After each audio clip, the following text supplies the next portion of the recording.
this video, I'm going to be providing a second stimulus check update, a second stimulus package update, and an overall update on the status of stimulus negotiations. So, Joe et al., the Senate failed on Thursday to advance the Republican virus stimulus plan, which has been termed the skinny, or as I call it, the skeleton plan.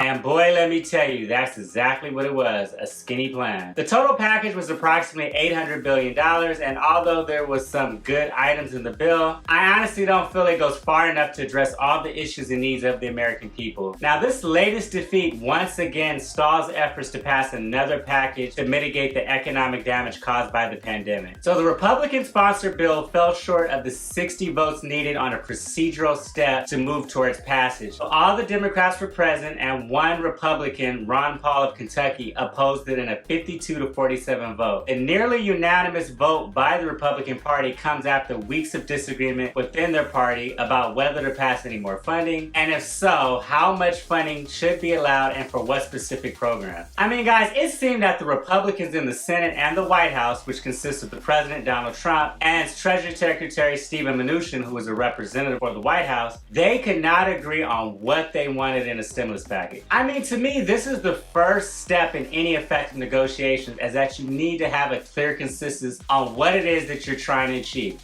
What do you guys want? What do you want to see in the stimulus package? They could not even get on the same page. So if the president wants something completely different from the Republican colleagues in the Senate and House, this creates an issue. You have division within your own party. Now, I think this is why it took so long for the Republicans to come up with any sort of proposal whatsoever. Now, the Democrats, on the other hand, were unified and came up with the $3 trillion HEROES Act months ago, which was dead on arrival in the Senate as Mitch McConnell refused to even consider it for a vote. And for the record, guys, just so you know, I'm not taking sides in this matter. I just want to present the information and facts to you guys, and this is my observation on the differences between how the two political parties have managed the stimulus package negotiation. Alright, so let's talk about what was in the proposal. So the legislation would have reinstated the enhanced federal unemployment benefits at a rate of $300 per week, which is half of the $600 weekly payment that expired at the end of July. It also would have authorized new small business loans for the PPP program and to virus testing, treatment, and vaccine. Now, guys, I have to say that one of the biggest disappointments in this measure is that it did not include a second round of $1,200 direct payments to individuals. I'm like, what happened here? This part is just mind-baffling because President Donald Trump himself said that he was in favor of more direct stimulus to individuals.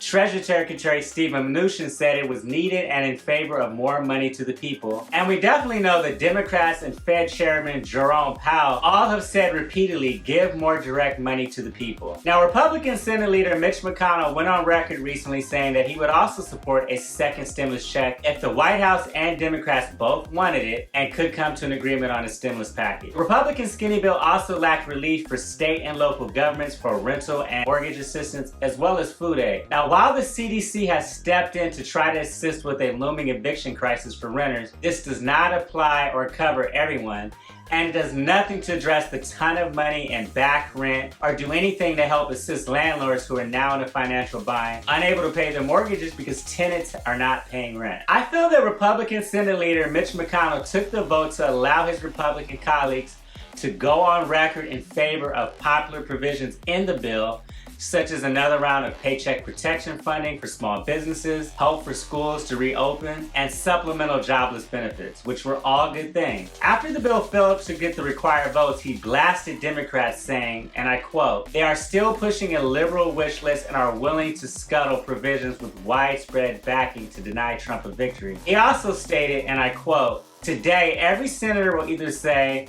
they want to send families the relief we can agree on, or they can send families nothing. So it's basically my way or the highway." So you see, guys, this entire process has been politicized with each side blaming the other. Meanwhile, millions of Americans are out there suffering and lives hang in the balance. Now, President Trump has taken unilateral steps through his executive orders and memorandums to extend temporary unemployment aid to some Americans, and he also did what he could to limit evictions for a few months. Important thing is, guys, that only Congress can pass comprehensive relief because it controls federal spending. Congress has the power of the purse, and the president has some limited authority to reappropriate and move funding around that has already been approved or has not been spent. But a bill that requires funding must go through the legislative process. Bottom line, guys, is that the next piece of legislation should not only include direct money to people through the form of stimulus checks, but the government needs to do something to address the assistance to renters and landlords. Now, House Speaker Nancy Pelosi and the Democrats have refused to accept any proposal less than $2.2 trillion,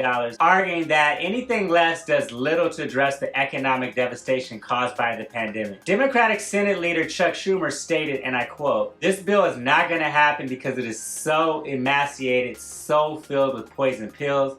It is designed to fail.